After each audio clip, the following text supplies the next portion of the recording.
નમસ્કાર, હું Rinku Prajapati public India ન્યૂઝમાં આપનું સ્વાગત કરું છું। શરૂઆત કરીએ આજના સમાચારની। પીપળાવ ખાતે આશાપુરી માતાજીના મંદિરે હજારો ભક્તો ઉમટ્યા। માતાજીના દર્શન કરી લોકમેળો માણ્યો। આણંદ જિલ્લાના સોજિત્રા તાલુકાના પીપળાવ ગામમાં આશાપુરી માતાજીનું મંદિર આવેલું છે। આ મંદિરનો ઇતિહાસ પાંડવકાળ સાથે જોડાયેલો છે। પાંડવો અજ્ઞાતવાસમાં હતા તે દરમિયાન અજ્ઞાતવાસ નિર્વિઘ્ને સંપન્ન થાય તે માટે સેવેલો સંકલ્પ પૂર્ણ થતાં માતા કુંતીએ ભાદરવા સુદ આઠમના દિવસે આ જગ્યાએ આશાની સાથે પુરી માતાની સ્થાપના કરી હતી, જેથી માતાજી આશાપુરી તરીકે પૂજાય છે। ત્યારે આજરોજ ભાદરવા સુદ આઠમના દિવસે મંદિરમાં માતાજીના પ્રાગટ્ય દિવસની ધામધૂમથી ઉજવણી કરવામાં આવી હતી। તદુપરાંત પ્રતિવર્ષની જેમ આ વર્ષે પણ 2 દિવસીય લોકમેળાનું આયોજન કરાયું છે। માતાજીના દર્શનાર્થે તેમજ મેળામાં ફરવા માટે હજારોની સંખ્યામાં ભક્તો ઉમટી પડ્યા હતા। લોકવાયકા મુજબ પાંડવોએ માતા કુંતી સાથે આ ભૂમિ પર વનવાસ સમય પસાર કર્યો હતો। તે સમયે આ ભૂમિ હિડમ્બા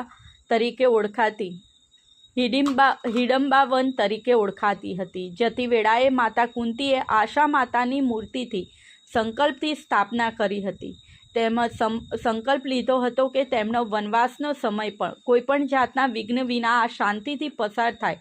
તો આ સ્થળે વનવાસનો 1 વર્ષનો સમય પસાર કર્યા બાદ માતા કુંતીએ તેમનો સંકલ્પ અને આશા પૂર્ણ થતાં આશાપુરાના દર્શન માટે અહીં આવ્યા હતા અને માતાજીની સ્થાપના કરી હતી। અન્ય ઐતિહાસિક ઘટના મુજબ પેશવા અને ગાયકવાડના સમયમાં 550 વર્ષ પૂર્વે ગાયકવાડ સરકારે 1,20,000ના ખર્ચે આ મંદિરનું નિર્માણ કરાવ્યું હતું। માઈ ભક્તોમાં પ્રવર્તી અટલ શ્રદ્ધા મુજબ તેઓના જે કાંઈ શુભ સંકલ્પ મનની ઈચ્છા હોય તે આશાપુરી માતાજી પૂર્ણ કરે છે। અહીંયા વર્ષો જૂની પરંપરા છે કે ભાદરવા સુદ આઠમ નોમના 2 દિવસ લોકમેળો ભરાય છે, જેમાં હજારોની સંખ્યામાં માઈ ભક્તો ઉમટી પડી માતાજીના દર્શન સહિત લોકમેળો માની ધન્યતા અનુભવે છે। મંદિરના પૂજારી હિતેશગીરી ગોસ્વામી જણાવે છે કે આજરોજ ભાદરવા સુદ આઠમ એટલે માતાજીનો પ્રાગટ્ય દિવસ। આજના દિવસે અમે સમસ્ત પૂજારી મંડળ તેમજ ભક્તો ઘણા જ ઉત્સાહી છે। પૂજારી મંડળ તરફથી આજના આ ખાસ દિવસ નિમિત્તે મંદિરમાં 101 ચંડી પાઠનું આયોજન કરવામાં આવ્યું છે। મંદિર આખું ફૂલોથી શણગારવામાં આવ્યું છે। વર્ષોથી ચાલતી પરંપરા મુજબ માતાજીના જન્મદિવસ નિમિત્તે ભાદરવા સુદ આઠમ અને નોમ એમ 2 દિવસ અહીંયા લોકમેળો ભરાય છે। આ 2 દિવસ દરમિયાન હજારો ભક્તો અહીંયા દર્શન કરવા આવે છે અને માતાજીને પ્રસાદીનો લાભો લે છે। મંદિરમાં દર્શનાર્થે આવેલા ભક્ત શીલાબેન જણાવે છે કે અમે ચેન્નઈથી ખાસ દર્શન કરવા માટે આવ્યા છીએ।